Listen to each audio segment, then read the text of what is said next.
Magandang hapon sa inyo. Ako nga pala si Juan Crisostomo Ibarra, Magsaling. Ama ko si Don Rafael Ibarra at kasintahan ko si Maria Clara. Masaya ako makita kayo at mas masaya ako dahil nakabalik na muli ako matapos ng 7 taong pag-aaral sa iyo.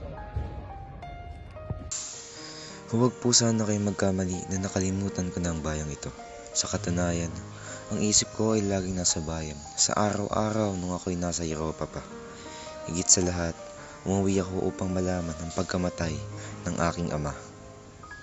Nilaman ko kay Teniente Guevara ang kinahantungan ng aking ama. Nakulong siya dahil protektahan lamang niya ang isang musmus mula sa malupit na kolektor. Mga walang awang Kastila, nakulong ang aking ama gayong ginawa lamang niya ang tama. Mas lalong naging malinaw sa akin ang tunay na kinahantungan ng labi ng aking ama. Nasaan ang hustisya? Ang inosenteng labi ng aking ama itinapon lamang sa lawa. Ngunit nawala ang pait na iyon nung makita ko muli ang aking Maria Clara. Oh Maria, hindi pa rin kumukupas ang iyong ganda.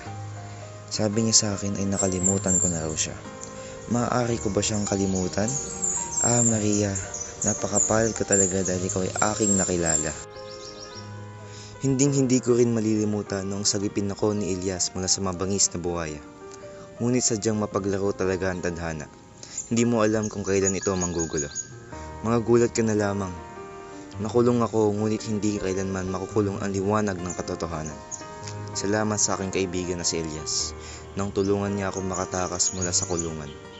Ngunit dahil sa kanyang kabayanihan, buhay niya naging kapalit. Kaawa-awang Elias, tuluyan na siyang nilamon ng buhay.